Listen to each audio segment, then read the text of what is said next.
What's going on, everybody? It's Mr. Marklevitz here once again to bring you another lecture video. Today we are continuing our unit on sound, focusing on lesson 2, the voice track. So let's get into it.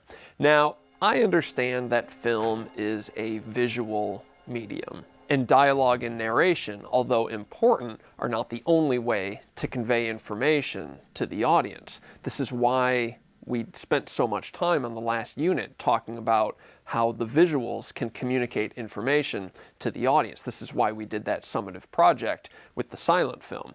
However, dialogue and narration have existed in film since almost its infancy. Even before The Jazz Singer in 1927, the first film to use spoken dialogue, they were still using intertitles and text cards in order to, convey dialogue to the audience. It just required a little bit of reading on the part of the people sitting in the theater.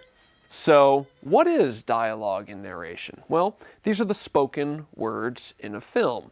Dialogue are the words between two or more characters. Narration is just a single character, either talking directly to the camera in the form of a direct address, or possibly in a voiceover narration like we see in this example. I met this guy named Ding Dong.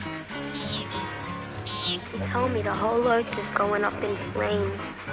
Flames will come out of here and then they'll just rise up. Famously, Terrence Malick didn't know how to edit Days of Heaven until he brought back this child actor in order to record this rambling, improvised voiceover. So, certainly voiceovers can be a powerful tool for conveying information to the audience. Sometimes not so much, like in this example from Blade Runner. They don't advertise for killers in a newspaper. That was my profession. Ex-cop. Ex-Blade Runner. Ex-killer. And when Ridley Scott released the director's cut of Blade Runner a few years later, he left out the voiceover because, it's awful, okay?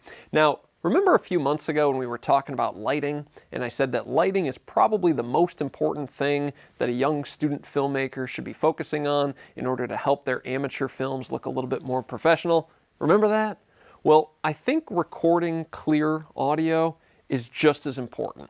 And that starts with choosing the right type of microphone. And there are a lot of them, okay? Right now I'm talking to you guys on a lavalier mic. A lavalier mic is small and lightweight. You can attach it directly to the subject, and because a lot of them are wireless and because they're easy to conceal in clothing, they're great for doing wide shots. However, it is a omnidirectional microphone, which means that it's picking up sounds from every direction, so it might not be the best when you're trying to record clean audio in a noisy environment, but for what we're doing right here, they're perfect. You can also use a shotgun microphone. This is a shotgun mic attached to a boom pole, and a shotgun microphone is a very directional microphone, which means that the best audio is being recorded right through here. That's why it's referred to as a shotgun, because you're going to want to place that microphone pointing it directly at your subject's mouth in order to pick up the best, clearest audio. And when I first moved to Los Angeles way back when, one of my first jobs was actually holding a boom mic for TMZ of all places. I used to do the morning meetings with Harvey and the gang, and even though I was still being paid as a production assistant, but hey, don't come at me, unions. I was just doing what I was told. Anyway, there's also condenser microphones and dynamic microphones like these, great for recording vocals, but I wouldn't necessarily want to attach these to a boom pole or anything like that. There's just many different types of microphones, and we don't have the time to go through the pros and cons of every single one of them, but knowing which microphone to use in whatever situation you happen to find yourself in is important. Once you've chosen your microphone, it's time to place the mic. And I think a good rule here is placing the mic between 6 and 12 inches from the source. Because I work in a high school, and because a lot of the ASB kids spend a lot of time on microphones, they like to hold them like rappers. They're like, what up, y'all? And don't do that, all right? I know this doesn't look as cool, but this is the proper mic placement, okay? Because when you talk like this, we can't hear you, right? Yeah. Comedy. Once you've got your mics placed, it's time to quiet the set, all right? And it's really important that the set be quiet because the quiet set is going to make your recording ideal. And isn't that what your face smash was about? They're scared of me, pal, and they're gonna be scared of you. In this behind-the-scenes clip from The Social Network, that background noise is silent. And those people in the background are dancing to nothing, okay? And that's just the way it has to be, because in that moment, the most important thing is recording Justin Timberlake's dialogue cleanly. And that can't be done when the people in the background are hooting and hollering and dancing the night away, okay? And once you've quieted the set, then you're going to record what's called room tone. What is room tone? Well, it's just the tone of the room. Listen. You hear that? Even a quiet room is still making noise. I've got these lights buzzing, there's an air conditioner blowing in the background. So what you're trying to avoid is ever having a moment in your film where there's just no audio, because sometimes that silence can be deafening, all right? So if you ever find yourself in a moment like that, you can use the room tone that you smartly recorded while filming in order to cover those gaps in audio.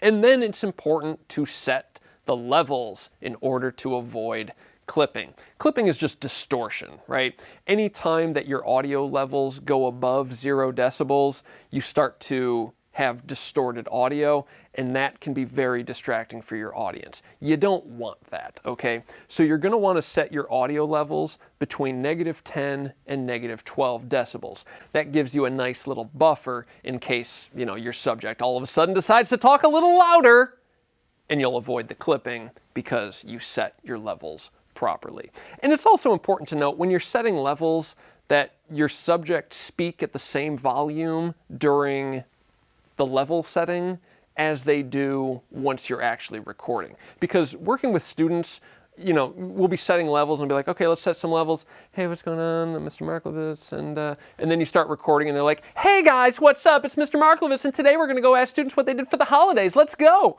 And you're like, wait, we gotta do the levels again because you were so quiet when we set them. We thought that was the volume that you were gonna be speaking at. Or students love to do this too. Hey, we're going to set some levels right now. Okay, can you just talk? Yeah, what's going on? It's me, Mr. Marklevitz, and I'm... Don't do that, all right? That's not helping anyone, okay?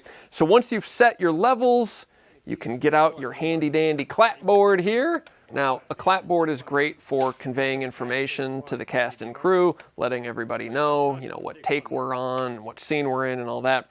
But a clapboard also has this clapping component, which is a visual and audio cue to the editors to help them sync the video file with the audio file. Basically, when you're editing, you would look for the visual cue of that hand coming down and listen for the sound of the clap, and once those two are aligned, your video and your audio are in sync. Now, you really don't need to spend that much time syncing audio anymore because computers have advanced so much that most of them will sync the audio for you, but hey, they're still fun to use, right?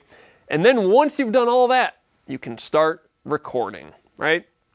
Now we're rolling. Now we have our nice, clean audio, which again, like I said, is probably the most important thing next to lighting to help your student films look a little bit more professional. Then, once you're done, you might need to record some ADR if necessary. Now, what is ADR? ADR stands for Automated Dialogue Replacement.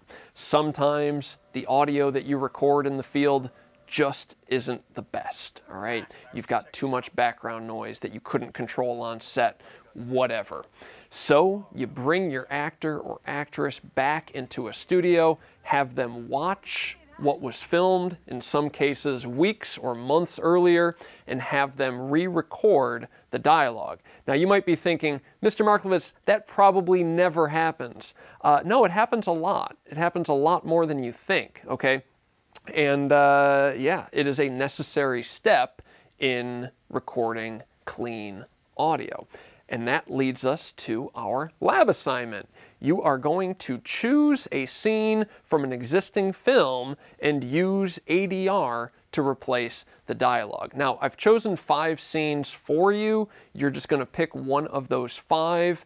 And yeah, this week we're going to watch the scene, we're going to set up all of the audio equipment, and you are going to re-record, at this point, just the dialogue, and then place it into the film. So it's actually your voices coming out of these famous actors' mouths. All right, that'll be fun. And then next week, for next week's lab, we're going to replace the sound effects. Okay, and it'll be amazing. Anyway, your film for this week is Sunset Boulevard from 1950.